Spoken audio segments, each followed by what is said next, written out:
Dear friends, I'm Adrian Karatnitsky. I am the co-director of the Ukrainian Jewish Encounter, and our organization is pleased to be cooperating with the Henry Jackson Society and, above all, the Ukrainian Institute of London in this timely discussion on the eve of the commemoration of the ending of the Second World War and of the end of most of the horrors of that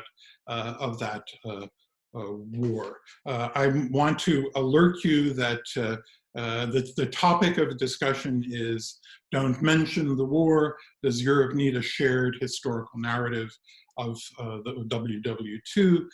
And that this event, of course, has been free, but we are, the Ukrainian Institute is a community-driven and a community-supported non-governmental organization registered as a charity under the laws of the United Kingdom. And you can see, I believe, on your screens, a link in the chat mode, which allows you, or a link that will allow you to link up to the Just Giving site. And we would be very grateful, the Ukrainian Institute and I myself would be very grateful for the opportunity if you might see your way to supporting the very important work that the Ukrainian Institute does and will continue to do, and more about that towards the tail end of the program. Let me first start by introducing the issues briefly, then introducing the speakers, and then moving forward to what we hope will be a rich, timely and important discussion. Timothy Snyder, in 3 years ago, in the summer of 3 years ago, in the coming summer, gave a speech in the German Bundestag in which he made the observation that it was not Soviet Russia, but it was not the Russian Soviet Federated Socialist Republic, but in fact Ukraine and the Ukrainian SSR and the territory of contemporary Ukraine, which was the major point of the German Drang nach Osten and the German expansion to the east, that it was never in German intentions to occupy more than 10% of the territory of Russia, but that Ukraine, with its vast agricultural lands, was to be the main focus of the Reich's strategic expansion. He also made the point that, as he did in his book, The Bloodlands, that Ukraine, along with Belarus and Poland, were really the territories of the Bloodlands, where the greatest devastation was wreaked both by totalitarianism under Stalin in the 30s and the Shoah and the devastation of the Second World War of the Nazi occupation, and that the voice of Ukraine and the experience of Ukraine and part of this historical narrative needed to be understood by the German people and by the broader Western community. There are perhaps 4 reasons why his comments and our discussion is timely. One is because East Central Europe was excluded from discussion. States were not fully sovereign. Historians were not sovereign. They were subject to totalitarian strictures and to ideological strictures in the countries of the Soviet bloc. And only history was evolving in the diaspora, but history really began to be written honestly and openly, and more honestly and openly, with the collapse of the communist regimes. The second reason is perhaps, I would say, that the relationship between these new voices and new countries themselves, as history is being written in East Central Europe, it creates controversies, different points of opinion that often strain or sometimes can improve relations between the two countries on a bilateral basis or even on a multilateral basis, and so adjusting and understanding and promoting a dialogue based on an open inquiry and something that would approximate an accurate description of the events of that period is extremely important. The third reason is, I would say, the instrumentalization by Russia in a particularly extreme way of the use of history and of the interpretation of history, and the problems that Russia's both disinformation and propaganda disguised as history, or has created in the public understanding.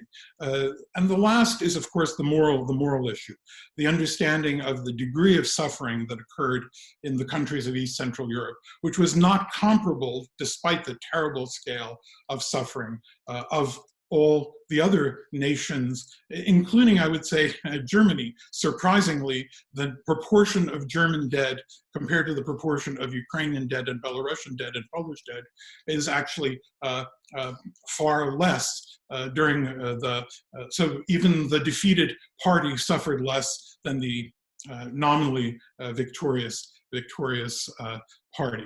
So I think these are all important topics, and the last point I will make, these are not abstract issues because they are currently the subject of debate, discussion, and so on. There is a controversy that has erupted in Berlin, where the Ukrainian ambassador has refused to take part with the Russian ambassador in the commemoration of the Second World War, and has used his refusal as a way of highlighting the scale of Ukrainian devastation and of Ukrainian sacrifices in winning the Second World War. And we, of course, have had the recent controversy of the removal of the statue of Marshal Konev in Prague, which has created controversies and perhaps even security risks for the mayor of Prague. So these issues, again, related to the previous question, Russia's instrumentalization, make this topic all the more important. And then we have, of course, the added element, very painful and important in the dialogue, the discussion of the Shoah, of the Holocaust, which was an integral part of the interplay, what I would say the totalitarian rule with the accelerant of total war. So we have a distinguished panel to address these issues. Our first speaker will be Natalia. I'll introduce all of them, and then we'll open up the discussion.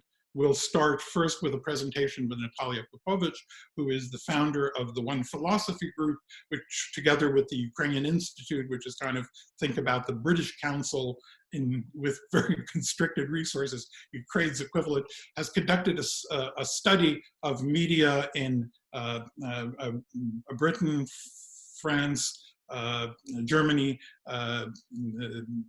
Poland, Russia, and Ukraine, on a number of topics, including the discourse around the Second World War. And she'll be making a presentation that will give us kind of food for the rest of our discussion. And then we'll be joined by, in this order, by Professor Serhiy Plokhy of Harvard University, who started as a historian of the Cossack era, but has ventured into modern Ukrainian history, including the history of the Second World War, with a number of volumes, and of course has written a very important survey history of Ukraine. We'll be joined by Professor Brendan Sims, who has also written important books on the Second World War, on Hitler, and then by Krzysztof Czyżewski, who is a cultural leader, a former underground publisher, current publisher, and a person who's created a Borderland Foundation, which tries to use culture and discourse among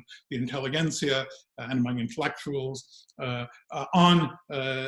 including discussions of history, and who has particular insights into how and whether it is possible to try to seek a kind of a shared narrative that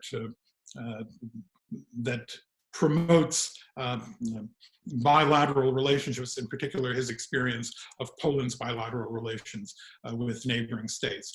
With that, I will turn it to, and just so you know, we'll go on for 10 minutes with the presentation by Natalia Popovich, which is a PowerPoint presentation, then move on for about 35 to 45 minutes of discussion among our eminent speakers, and then we will turn it to some questions from the audience. So Natalia, the floor or the screen is yours.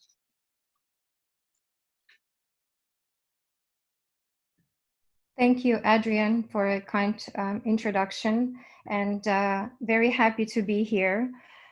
Dear friends, many thanks for giving us the opportunity to share with you this preliminary results of research of 20th century historical narratives by the top media of 6 countries: United Kingdom, France, Germany, Poland, Ukraine, and Russia in 2018-2019. It's organized by the Ukrainian Institute in Kiev and One Philosophy group of companies. And this study is the first in a series of research initiatives to study the mentioning and portrayal of historical phenomena that shape the world we live in today and which are influencing Ukraine, of course. Except for World War II, the narratives under our study include Holodomor, Ukrainian avant-garde, executive renaissance, democratization in the post-Soviet region, and Chernobyl. Of course, Ukraine's bitter experience of history tells us that it is much safer to build a future if there is a common European understanding of the past, if we learn from the lessons of history. Since Ukrainians are fully vested in the European solidarity in addressing the challenges of today and the future, we are, of course, concerned to what extent sometimes inconvenient past and World War II as one of the central events of human history have influence on the national consciousness of the European nations. Because for us, it is an imperative for self-reflection and decision-making. Our monitoring and content analysis in this research included over 7,000 publications in 45 key media of 6 countries. And the final report is due at the end of May, but I'll share with you today the key outcomes and key findings on the topic of World War II. Essentially, the questions that we addressed in this research included such things as Ribbentrop-Molotov Pact, to what extent European media interpreted and to make sense of the events leading up to it, as well as implications of it. Also, the role of Russia in World War II. Do media portray Russia as a liberator of Europe from fascism or as an oppressive power in Eastern Europe, or both? Also, the question of historical and geopolitical implications of the Yalta Conference. To what extent the media in the past couple of years have explained the outcome of Yalta Conference as the precursor to peace, continued peace in the European continent, or the de facto occupation for the Central and Eastern Europe. And also the understanding of the anti-Soviet uprisings and the resistance movements during the World War II as well as during Cold War, to what extent these are described and are being noted. So we analyzed over 507 media mentions, and the discussion around World War II theme in those last couple of years focused mainly on geopolitical consequences of Ribbentrop-Molotov Pact. Of course, unsurprisingly, because of the 80th anniversary of the signing of the pact, and this was the case especially of the attention for German and Polish media. And also, it's important to stress that the assessment of this event led to different prioritization of these research questions in the countries considered. So German media focused on the causes and especially on the consequences of the war, which carry a profound influence on the formation of collective memory of post-war Germany. British media emphasized the role of Churchill and the rationale for him and what was the immediate aftermath for the British Empire of World War II. French media demonstrated the attempt to reevaluate the events of 39-45. And Polish media put a lot of accent on how Poland was the victim of 2 aggressive regimes simultaneously, Nazi Germany and the USSR. Despite these differences, the analysis revealed a common narrative across all of the media that we studied, except for Russia, that Ribbentrop-Molotov Pact was intended to split the European continent into spheres of influence between Nazi Germany and the USSR. Significantly, the same narrative dominated also in Ukrainian press, except for one publication, Strona UA, which is pro-Kremlin.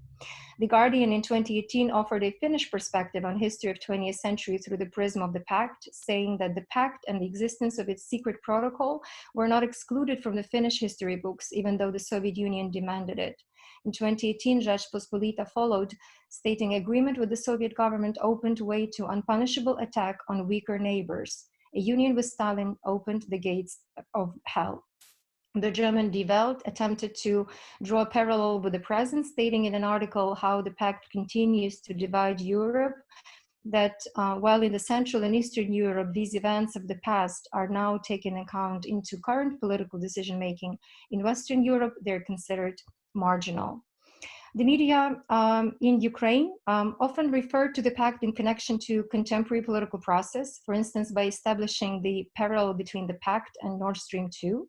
Arguably, such parallels betray the view that we are not really learning from the past mistakes, and as a result, we might be witnessing new partitions of Europe into spheres of influence.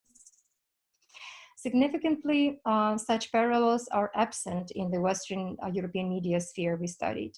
It is also worth noting that Ukrainian media do not use the Soviet-Russian term Great Patriotic War anymore, again, except for Strana UA, and exclusively rely on term World War II, possibly suggesting progressive cultural distancing from the dominant Russian narrative, as well as many efforts in the past couple of years to debunk the Soviet propaganda myths and narratives regarding the Molotov-Ribbentrop Act. In 2019, in particular, 8 of 10 media we studied in Ukraine republished Historical Memory Foundation's publication of the original of Molotov-Ribbentrop Act as it was concealed in the Russian archives before. On the other hand, the lack of reflection among the Ukrainian media on the topic of attitude to USSR as liberators or oppressors for Ukraine and Eastern Europe, as well as lack of reflection of the Yalta Conference and limited coverage of the resistance movement to the USSR is interesting, as it may demonstrate the superficiality of the dehumanization of the minds of Ukrainians so far. At first glance, common narrative detected across European media, minus Ukrainian media, was the interpretation of the Yalta Conference as partition of Europe among the US, UK, and the USSR. However, only Polish media in our study problematized the issue of whether the Soviet army should be considered an army of liberators or oppressors. So in 2018, the Times said Putin's proposal to improve relations between Russia and NATO in the format of new Yalta Conference would bring cold sweat to the leaders of Eastern and Central Eastern Europe, as they well remember what in reality agreements among Stalin, Roosevelt, and Churchill really meant for their countries. Russian media distributed apologist interpretations, which echo two partially related Kremlin narratives. The first narrative claims that Ribbentrop-Molotov Pact was the strategic necessity to contain Nazi Germany's expansionism. And the second narrative accuses Western sources of exaggerating the impact of the pact in causing the war without considering the role of the Munich Agreement. In this, Russia, to a certain extent, is within its usual framework of deny and pass the blame. Especially in 2019, there are numerous mentions of Vladimir Putin's messages in Russian media focusing on the fact that Soviet Union was not the only country signing agreements with the German government. Of course, while there have been a number of countries appeasing the aggressor, and such behavior is in retrospect not the most righteous political act, none of the non-aggression documents are on par with the pact that basically relegated independent states to the geopolitical backyard of totalitarian regimes. And in line with the results detected in other countries, in Russia, media attention was almost exclusively given to the Ribbentrop-Molotov Pact, with few references to the geopolitical consequences of Yalta Conference, and also the role of the Red Army as the liberator of Europe. In 2018, Kommersant, for example, states that the Polish attempts to liquidate monuments to the Red Army soldiers are violations of morality. And in 2019, there's also coverage in Rossiyskaya Gazeta and other publications of Russia criticizing the resolution of European Parliament, which considered both regimes of USSR and Nazi full of condemnation. As for the recognition of the local insurgent movement against the Soviet government during Cold War, which we also studied, in 2018, only the French historian Stéphane Courtois for Le Figaro, writing about how in August 1968, Soviet tanks destroyed Prague Spring, says that Czech dissidents completely understood the evil of totalitarianism, while the Western European intellectuals were incapable of understanding the true nature of the USSR. It's interesting that there is a significant difference in the number of media mentions of the topic of World War II among the Western versus Ukrainian and Russian media. 291 in Ukraine against 5 in France. Does this speak to the lack of media attention to rethinking the lessons of World War II? Or maybe mentions in the Ukrainian media speak to this new understanding of World War II as tragedy? More active mentions in the Russian media, of course, are driven by the Russian leadership's preparation to commemorate the 80th anniversary of the end of the war and legitimization of the current political regime. And at this point, we also wanted to share with you the directions of future research for our undertaking.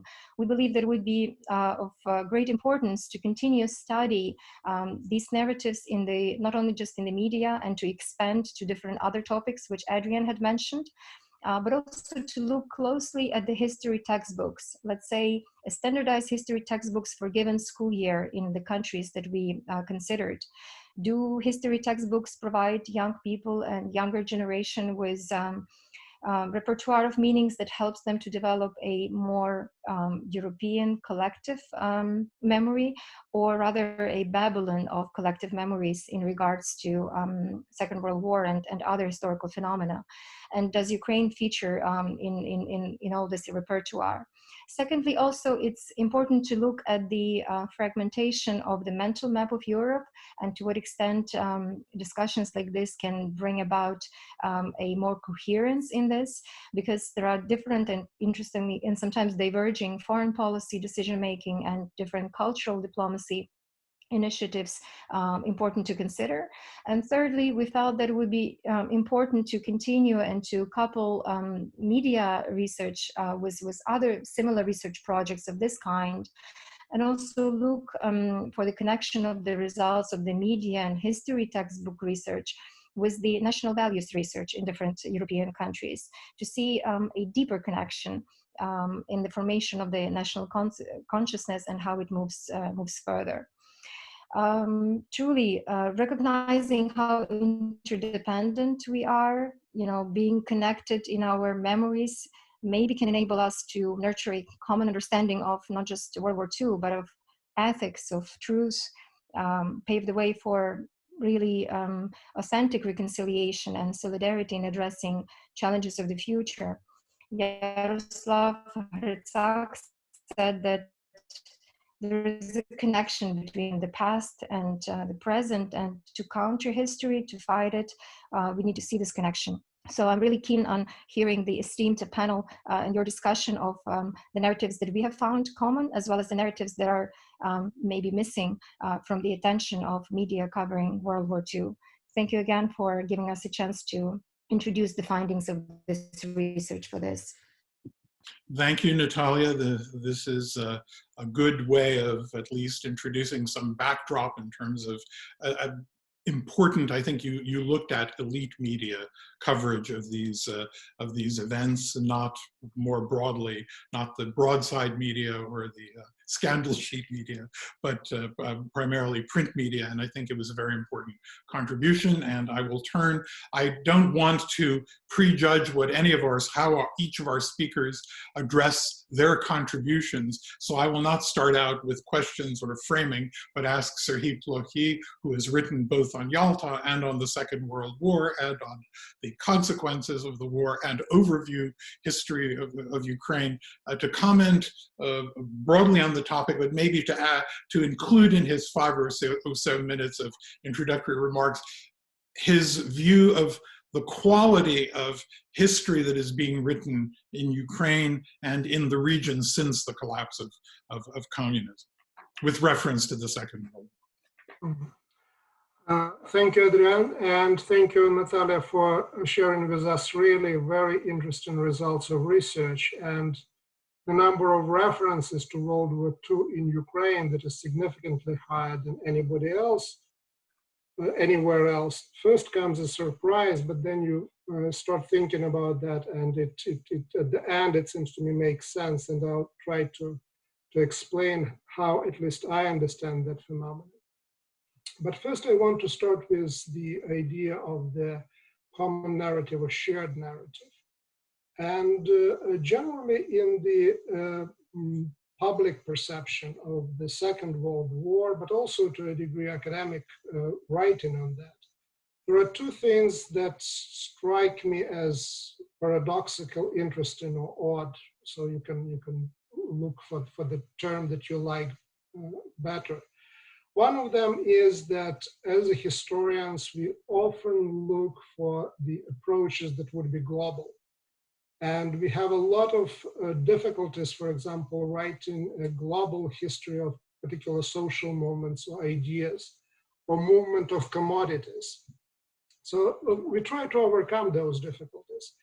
In the case of the Second World War, it is a global event par excellence.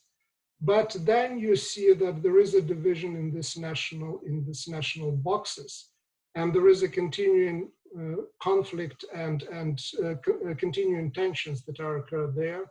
So with the fact that is actually supposed, it's almost created for a global approach and for a shared understanding. It is not happening there. Another thing that I found really very interesting is that my impression is the further away from the event we go, the more interest is there in that event. And it's not just the case of Ukraine, Russia, or Eastern Europe, but it's also the case of the United States, for example, where there is a huge interest in the World War II that resulted in the opening first a very modest museum, D-Day museum in New Orleans from all places. And now it's growing and growing and growing. And this is really the development of the last 20 years. There is, of course, a good thing about that. That means that we didn't have such a calamity in the world history in the last 75 years. So World War I probably deserves much more attention and much more attention on the part of public and scholars than it got, but it didn't get that attention because World War II really overshadowed it. So we are lucky that there was no other event that became so devastating and so consequential in the world history since then. The reasons for World War history coming back in different ways are different depending on the region. They're to a degree different in the US and different in Eastern Europe. But East European story, it's really a story about reshaping, reconfiguring the world map, the regional map in particular, and rethinking and challenging on part of some of the players like Russia, the post-Cold War world order. And history used in that context as, of course, ammunition in debates, intellectual debates, but also in the wars and conflicts, like the one that is happening today in Ukraine. And the World War II is right there at the middle of that battle that we have today in Ukraine. It was the history of the World War II under the name of Great Patriotic War was weaponized by Russia in its annexation of the Crimea and war in eastern Ukraine. And in Russia, there is the myth of the Great Patriotic War serves as almost a founding myth of the new Russian state, of post-1991 state. It's also the way to somehow unite the population around the memory and histories of the former greatness. In Ukraine, it's a very different story. Ukraine can't agree till today on a shared narrative, on common narrative for itself. So forget about the world not agreeing on that. In Ukraine, there is inability to achieve that for a number of reasons. One of them, that there is, of course, a narrative of the Great Patriotic War that is being pushed by the aggressor. And on the other hand, there are in the camp of those both academic forces, cultural forces, society as a whole that opposes that narrative, there is no unity. And there is no unity for a number of reasons. One of them is that there is to put it mildly, a competition between a liberal narrative that comes very much as part of integration of Ukraine and Ukrainian history into European history and global history, and the national or nationalist narrative that is associated with the fact that the fighters of the Ukrainian insurgent army were perceived exclusively in negative terms, were really outlawed by the Soviet narrative before 1991. And the same tendency continues today with the Russian promoted narrative of the Great Patriotic War. So Ukraine, in that sense, as it was during World War II, is now a major battleground in terms of the narratives and in terms of different forms of understanding of what World War II was about. And the way to deal with this issue is to really turn Ukraine also in the place where most of the quality research on the Second World War and most of the quality and interesting discussions are taking place. And again, the answering the question that our chair suggested in terms of the quality of that research, the quality reflects really the state of Ukrainian historiography and field in general. It certainly overcame to a great degree limitations that were there before 1991, but the process of the integration, full integration into the European historiography and world historiography is only taking place now. So I probably ran out of my 5 minutes that were allocated to me. So I will conclude probably with a very general statement saying that if we will be able eventually to get to the common narrative or joint narrative on World War II in Ukraine, that will be a very important step towards really getting in the same place also on the European scene and on the world scene. So I'll stop here and thank you for your attention. Thank you. Before I turn to Professor Sims, I'd like to let everyone know that there is a large community out here, an international community, and we've put up a poll. We'd like to know where you are listening from or viewing from, and you have just popped up this poll number on the screen, and I'm told that we can't, as hosts and panelists, vote, but you can. And the second issue is if you have questions to the panel, please populate them in the chat mode if you're on Zoom.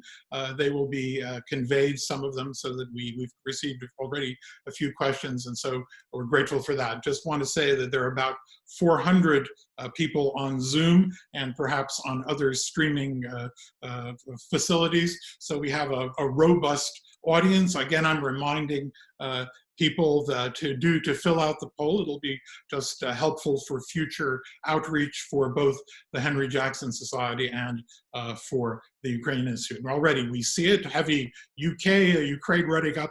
Unfortunately, my colleagues in the United States are not as interested, but that's because the Atlantic Council, with which I work, has had a parallel event, which is competing with ours, perhaps. But in any event, we're grateful for your voting and for your robust voting. We will continue now with Brendan Sims, who is also the president of the Henry Jackson Society. And I want to say, Professor Sims, you will be pleased to know I'm the only person I can say with confidence who actually met Henry Jackson in this audience in 1976 during the New York primary. I introduced him. He came to campaign. We had a meeting on Soviet-Ukrainian issues with the East European community. He thought he was addressing a couple hundred people, but because a dissident had been released from the Soviet Union, he addressed an audience of 3,000. And I saw his jaw drop as he walked on stage, expecting a little campaign rally. But he was a great American and a person who introduced sanctions in the first place, and we're honored that we can work with the Henry Jackson Society and honored that you devote your time to its good works. Thank you very much. I'm going to just speak briefly to the two cases I know best, which is the United Kingdom and memory also in the Federal Republic of Germany. And then I'll say a bit about how I think that story relates to our story at hand. The memory of the war in the United Kingdom, of course, is contested to a certain extent. But basically, I think we will agree it's essentially a good story. It's a positive story around a country which actually actively took on the Nazis. This is quite unlike all the other victor powers. Of course, the United States had war declared on it by Hitler.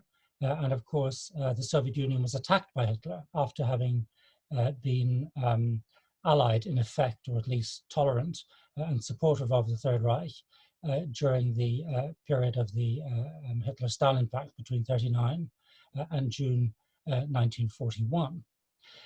When you come to the Federal Republic of Germany, it's more or less the exact opposite story. It is of course, the perpetrator country, and it's a country which has made enormous strides over the past 30, 40 years in coming to terms, what the Germans call Vergangenheitsbewältigung. And Germany now has a pretty clear sense of the complicity of German society in Nazism in general, and the Holocaust in particular. It has a sense of what happened, particularly in the East, the deep implication of everybody who was adult at the time, or most people are adult at the time, in these crimes. And so this again is a positive story in a different way of a country confronting its past. The difficulty, I think, arises in both the UK and the German cases is that this story they have essentially cuts out much of what we were talking about in the first half of this panel, which is what happened in Eastern Europe. And the experience of the Ukrainians and the White Russians in particular is collapsed or folded into that of the Russians. If Ukrainians and White Russians are perceived separately, very often it's in a negative context. Of course, there were many negative contexts as well of pogroms and so on, but not, for example, understanding Ukrainians and White Russians as actors in their own right.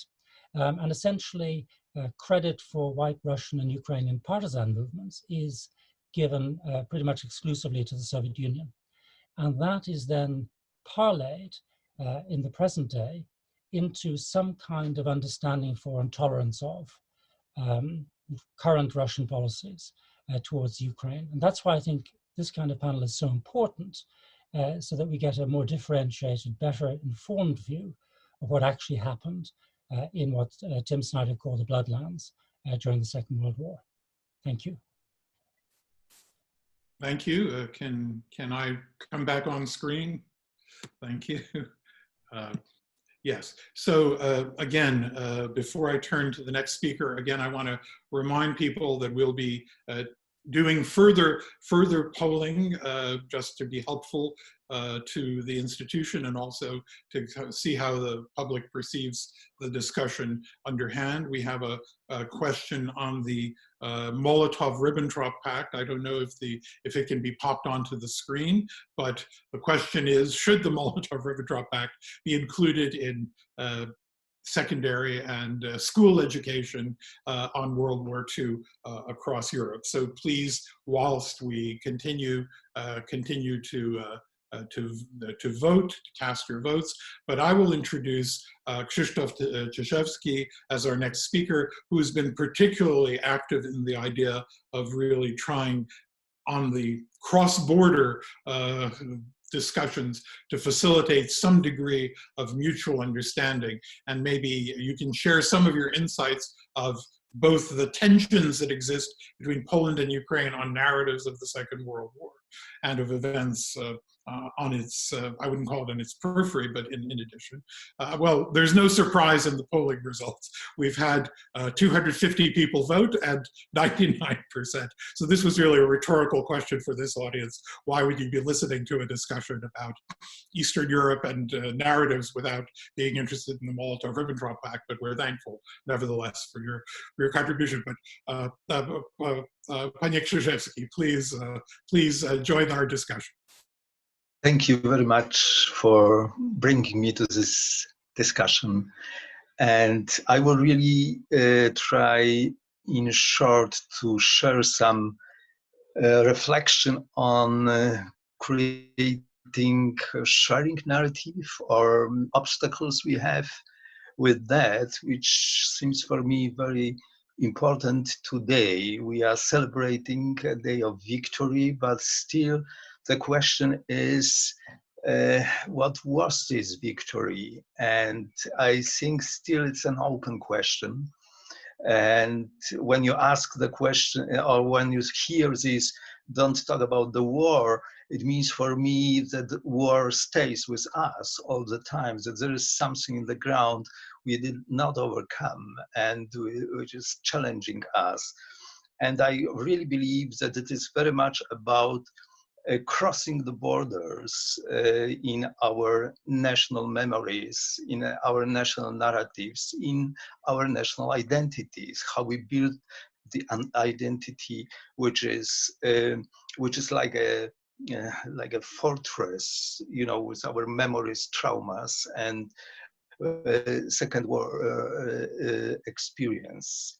So first of all, I'm very familiar with what Professor Plochy said about the inner battleground, which is in Ukraine, that there is very difficult to find a consensus between different groups of people in one country with a common narrative. And the same we experience in Poland, and I think in many other countries. The problem is not between the countries. The problem is even not between nations, but the problem is within the country, within one community, which are now divided more and more recently, especially around the issue of historical memory, especially about Second World War today. So, for example, to give you an example how this battleground is active today and actual, we did have an effort in our country to create a museum of Second World War in Gdańsk, which started a few years ago on a very ambitious project to create a museum which will be not focusing on Polish memories or only Polish narrative about the war, but which will be like a common story and embracing the whole experience of the war and giving the justice to different narratives and experiences and traumas. So to go beyond just only one nation memory.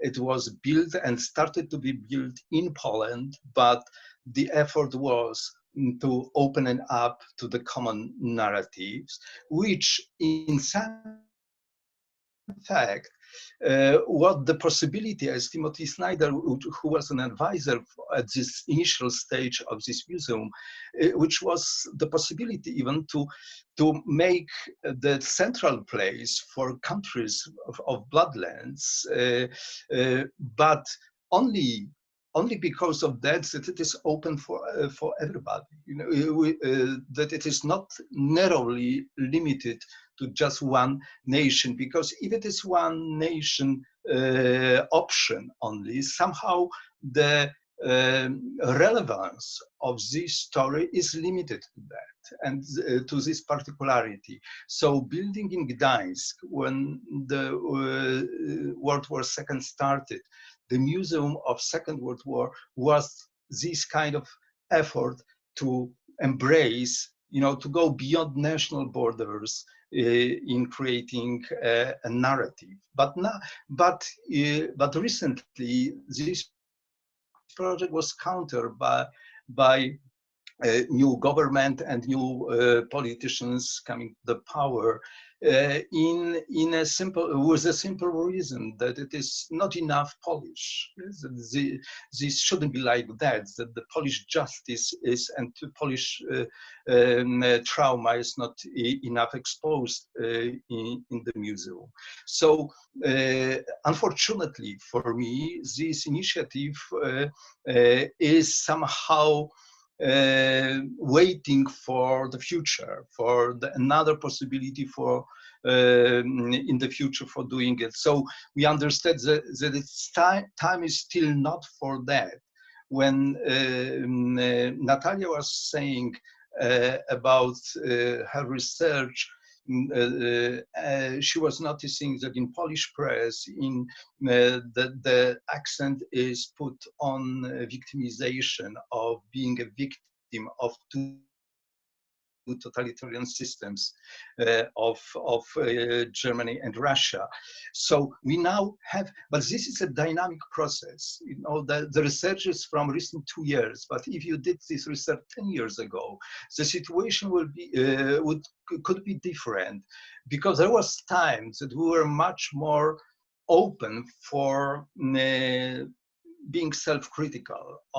You know, I'm a publisher of the book Neighbours by Professor Tomasz Gross, which started the discussion in our country about not being just a victim, which is obvious and truth of the war, but also taking part in killings of Jewish neighbors, being perpetrators in some cases. It was really revolutionary for Polish understanding of historical narrative and identity. We were always feeling ourselves victims of the history, never perpetrators. So we started this discussion, and you see how it worked.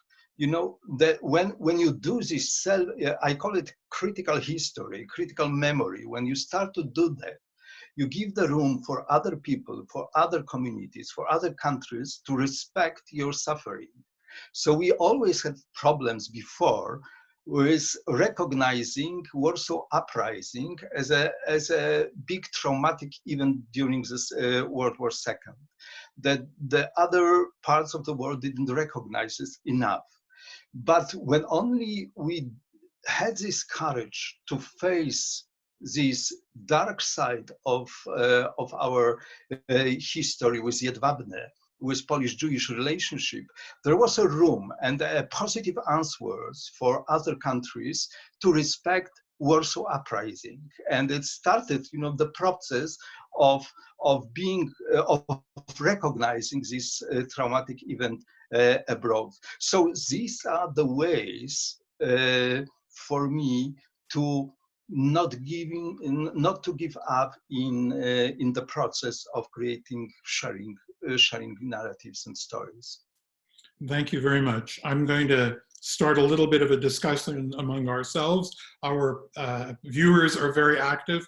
We have around 20 questions that are already rolled in. We'll get to them presently, but I wanted to start perhaps with this idea that I raised the issue of the fact that, let's say, the writing of history was propagandized and of the Second World War, under severe restrictions during the Soviet period, where there was one form of heroism, and now in the case of Ukraine, there is, and a kind of not a lot of attention to victimization, not a great deal of, and if there was victimization, it was of the entire Soviet people, not of specific ethnicities, especially the Jewish community.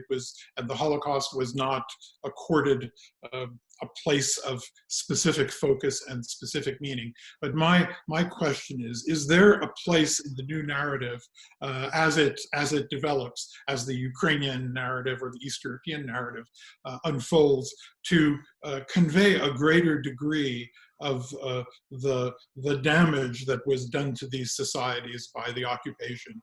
There seems to me to be a lot of impulse on focusing on heroization and on focusing on collaboration, but less attention focused on the huge amount of victimization for the ordinary civilian population that may not have been necessarily political, and restoring a certain kind of a balance. I mean, there is this kind of a myth that any time you mention Belarusians, Ukrainians, or Lithuanians, you're talking about them only in the context as collaborators. But if you're talking about their deaths and their fighting in the ranks of whatever army they may have fought against the German occupation and maybe later against Soviet rule, then it's always in the context related to anti-Semitism.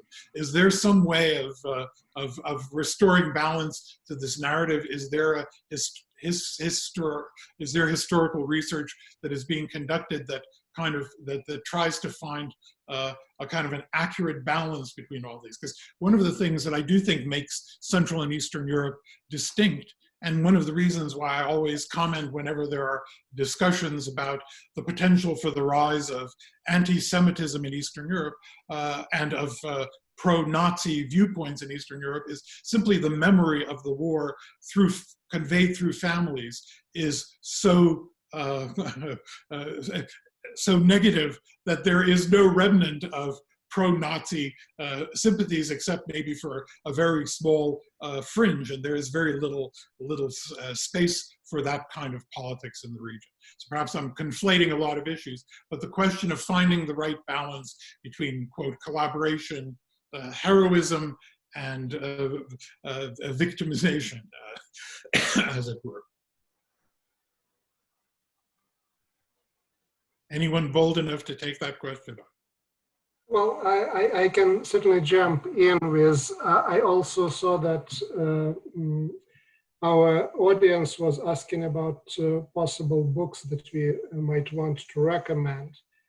And for me personally, very influential was the book by Karl Berkhoff, and it is Harvest of Despair, looking at Race Commissariat Ukraine, and looking at what the impact of the occupation was, what were different responses.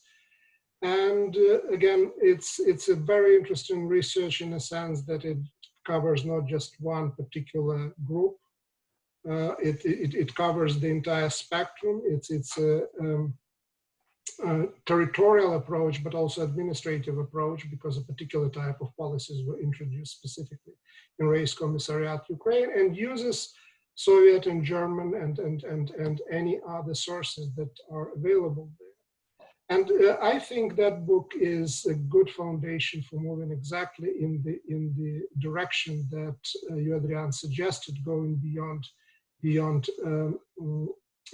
either victimization or heroization. But the book that made probably the strongest impression on me, recent book in that sense, it's a book by Alexander Gagun. And this is about the partisan warfare in Chernihiv region, where you see that it's sometimes the very same characters, the very same people, who spent part of the time as part of the German-sponsored police, part of the war, and another part of the war as Soviet partisans, and being awarded on the both sides of the divide. Again, there is a danger with that kind of a narrative of blurring together and creating a lot of gray areas and nothing else.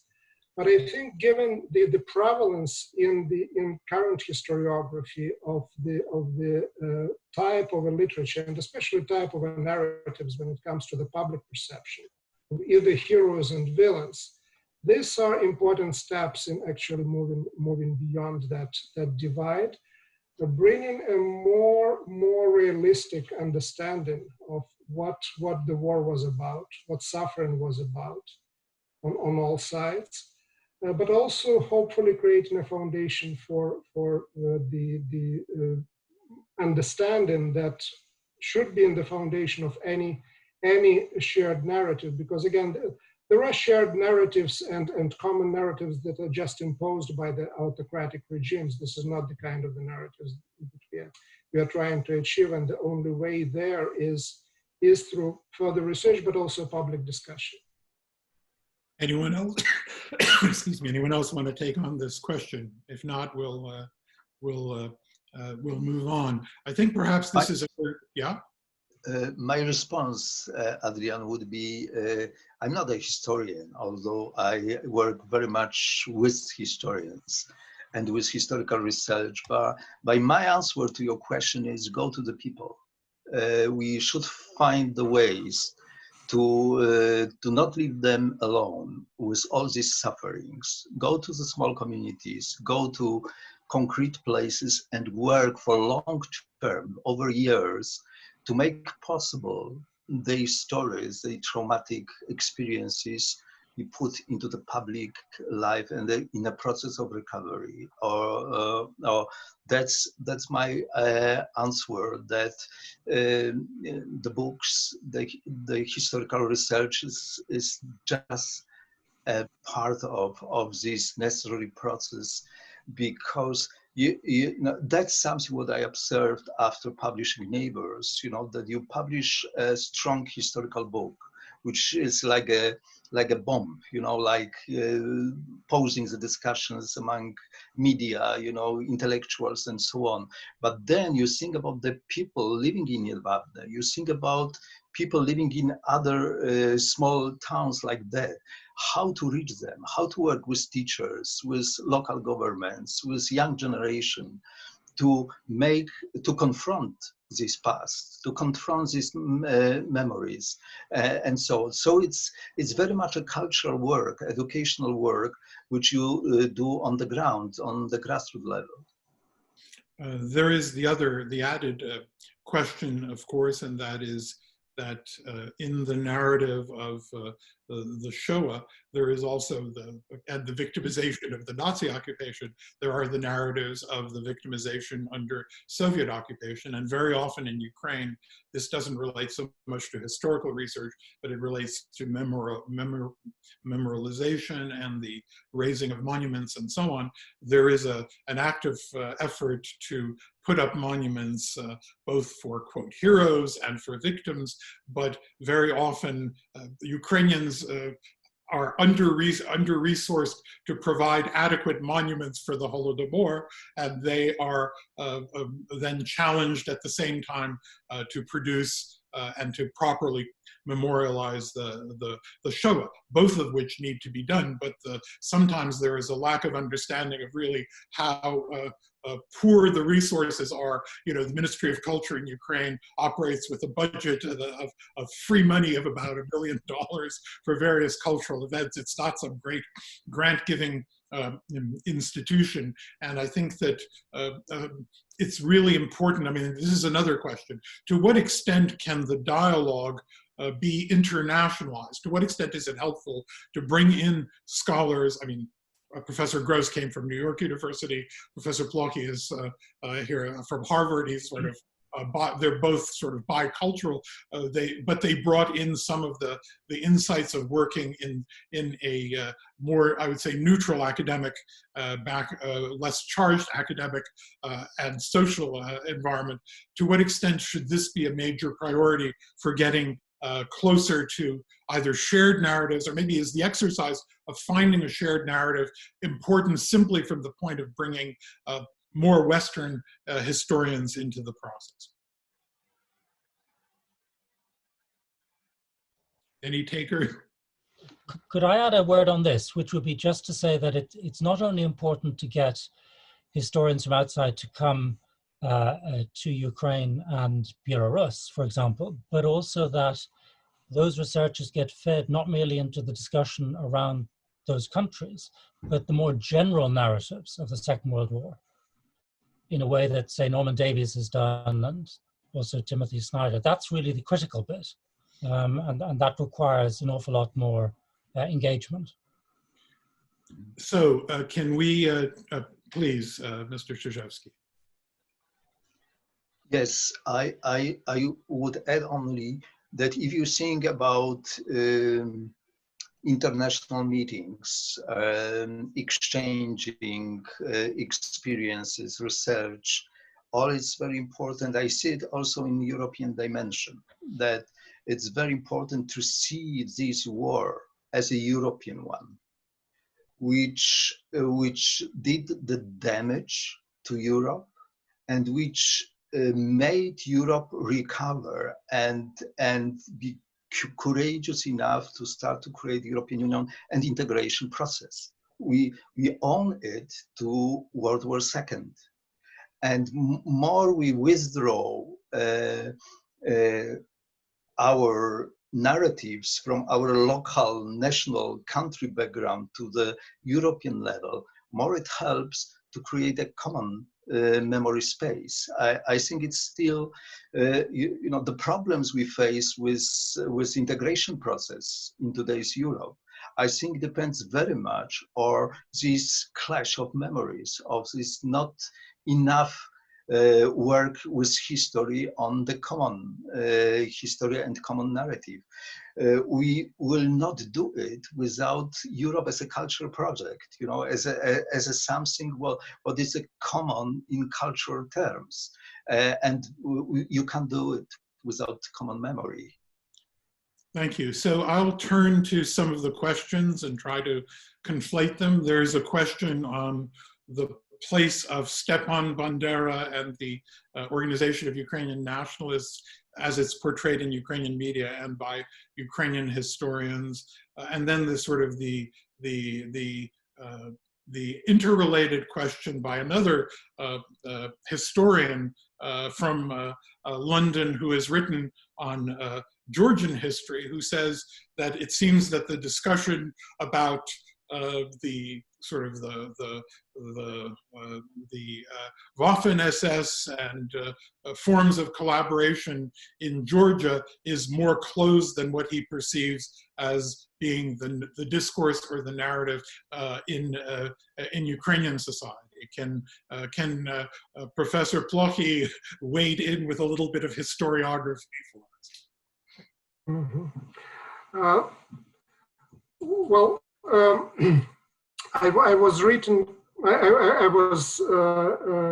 comments that were made by Olesa Khomychuk in particular at that moment when you invited me to make this comment.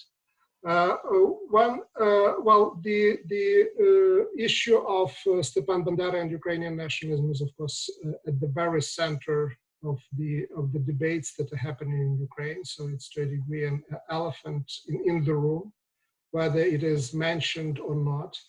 And this is the question of the nationalist movements generally in Europe of interwar period and then the period of World War II.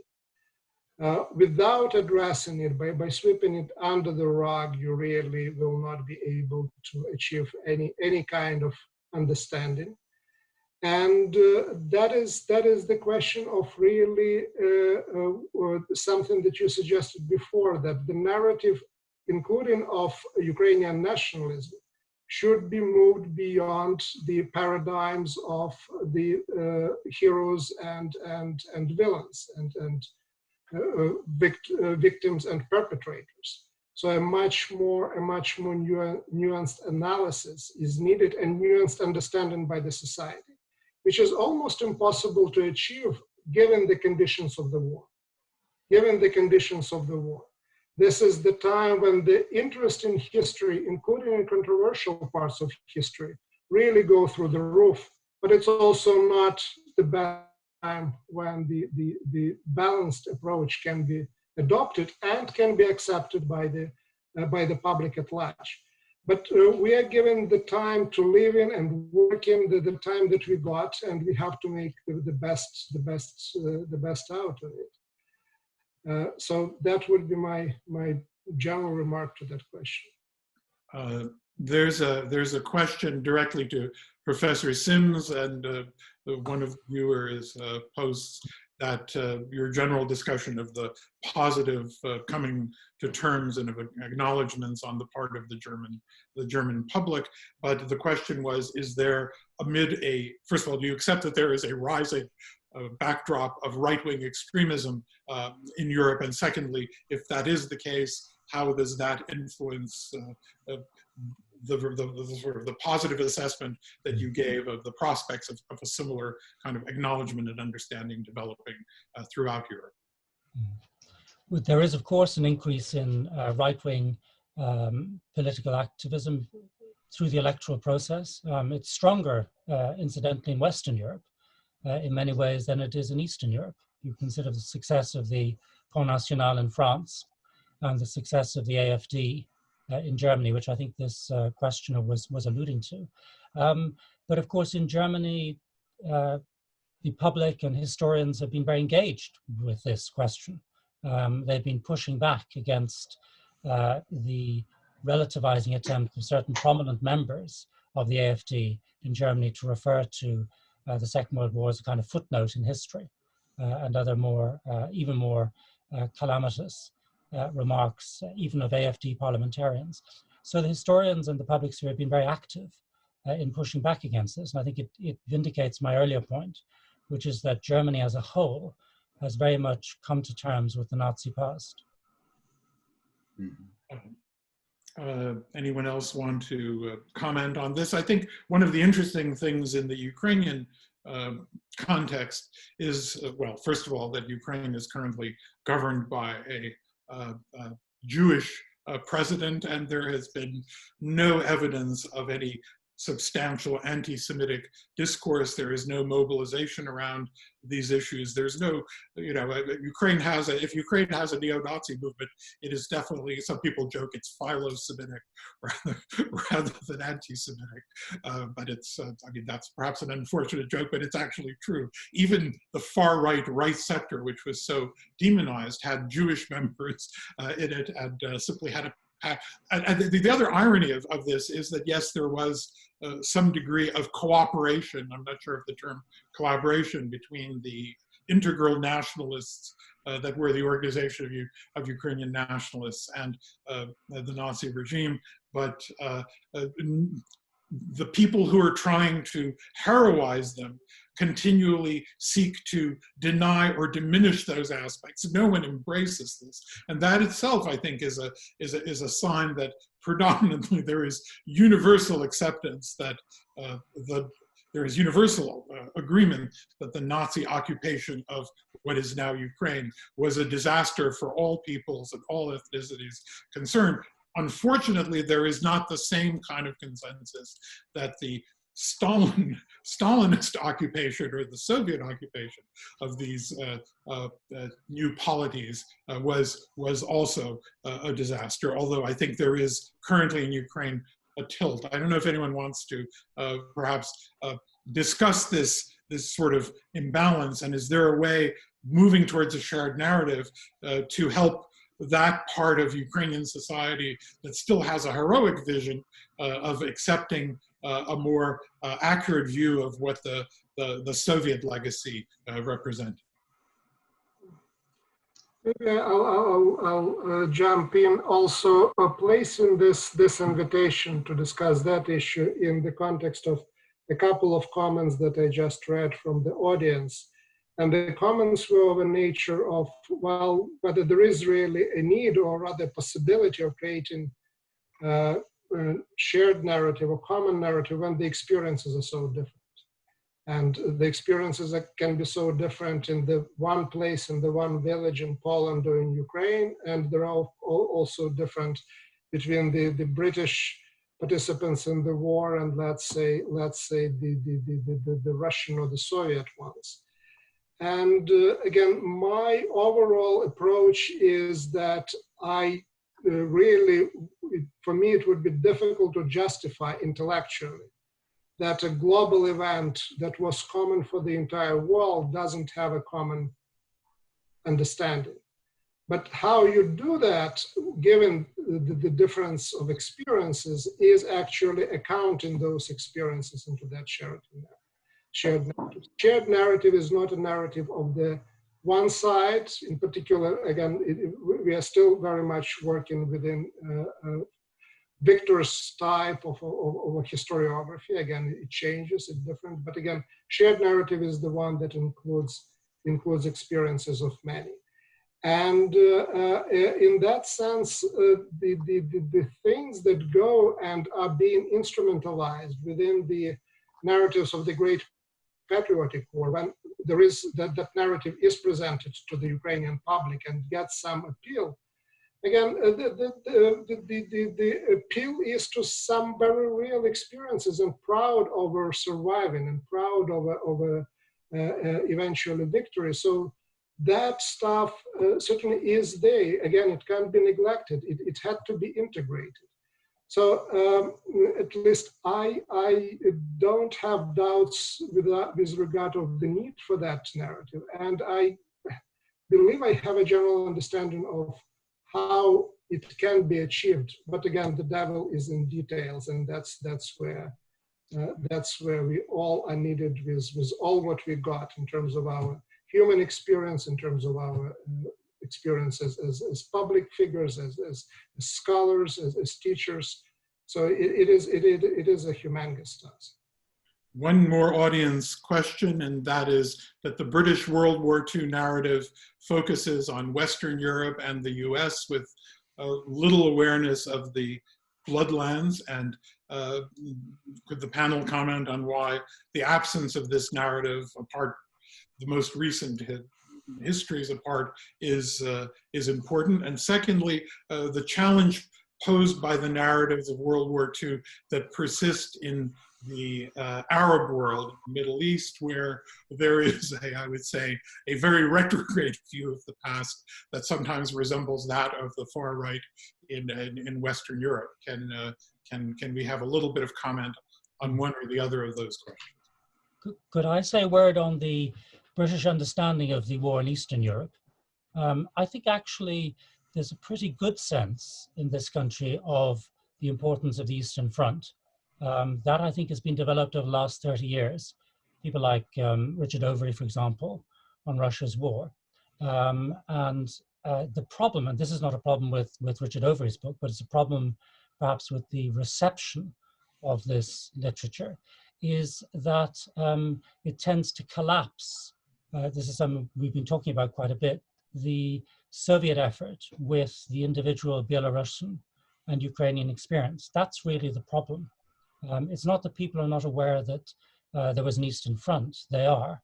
They think that the Eastern Front was solely an achievement of the Soviet Union, rather than something that, to put it crudely, results out of Stalin's failures, his failure to recognize Hitler for what he was, a man with whom he effectively collaborated for 2 years, resulting in a catastrophic attack, for which then primarily Ukrainians and Belarusians paid the price.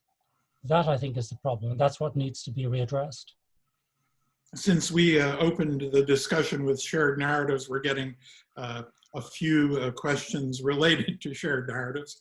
One from the incoming director of the Ukrainian Institute, herself a scholar, Olesya Khrumichuk, is the creation of a shared narrative the best way to understand the Second World War more deeply, given the experiences are so widely different regionally? And the second question is that whether a shared narrative is impossible given the generational differences that even exist among within various communities. But before turning to that, I want to broaden it and sort of say, what do we mean by shared narrative? Is it coming to one common understanding, or having common discussions, civil discussions where ideas are teased and expressed? I'm struck by the fact that Ukrainian publishing has seen, as has Poland, a broad range of translations of books by eminent historians from the West, but also there is a certain kind of a validation in East Central Europe to the fact that Western scholars into whose communities they have aspired are addressing these issues, and a very keen interest to continue that kind of discourse. And so perhaps maybe we should have a kind of conclude our discussion on what it is precisely that we mean by shared narrative.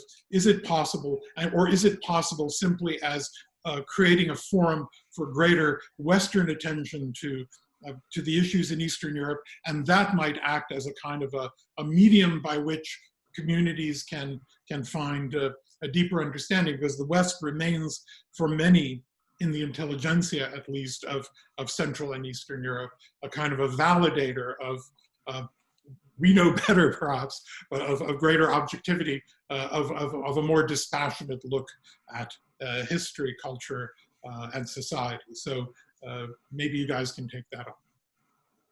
Let me combine a few questions together, and I will start with coming back to this growth of xenophobia and right-wing, powers in our countries, when you have a lack of shared history or shared narrative, you give the room for extreme narratives. There is no possibility to have an empty room. So when you withdraw with building common narratives, you give the room for very particular and mostly nationalistic narratives. So there is a interrelation I see is in between, because the problem very often is when you think about these right-wing narratives, how to counter them. And the answer is very often weak, because we are weak in building sharing narratives. And of course, coming to one of the questions, I do believe that, to achieve a common narrative is a utopia. It's impossible. But we are talking about something else. We are talking about building sharing narrative, which means more like overcoming our limitations, giving room, offering the room for other memories, for understanding, for empathy, and things like that. And coming to the last question, Adrian, if you think about how to be recognized with our Eastern histories in Ukraine, Poland, and Belarus, for example, I don't believe that you will be recognized if you will not do efforts to share narratives. If you will be self-obsessive with your memories and traumas, there is no way to be listened by others. When you are open for, overcoming yourself and opening these narratives to the others, your pain, your suffering will be listened. Thank you. I think that's sort of a perfect way to end and to ask the last question. In the context that Mr. Krzyzewski has presented it, can we put up the question, is there a need for a shared narrative, which was, after all, the focal point of this discussion. And while that is being put up, perhaps by our colleagues at the Ukrainian Institute, our last polling question for the hardy 250 who have remained with us throughout this discussion, I would like to thank, first of all, to thank the organizers, Marina Pesenti and Maria Montague, and the staff of the Henry Jackson Society for making this possible. Secondly, to thank our speakers, Mr. Krzyzewski, Natalia Popovich, Professors Sims and Plochy. This discussion, for your friends who have missed it, will be available on the website of the Ukrainian Institute. There is a place where you can make a modest 5 quid contribution to justgiving.com Ukrainian Institute, which is on your chat modes last time. And also a reminder that on the 20th, there will be a discussion with the Ukrainian writer Oksana Zabushko around the publication of her short story collection released in English on the 20th of May at 6:30. So the slides, I believe, will also, from Natalia Popovich's presentation, be available, and maybe the Ukrainian Institute. I'm also answering a few questions that have come up. I want to thank you all again for a lively discussion that held its audience. Thank you all from around Europe and North America and points east for having joined us. All best to the Ukrainian Institute of London, to One Philosophy Group, to the Henry Jackson Society, and to the Ukrainian Jewish Encounter for having made this possible. Thank you all.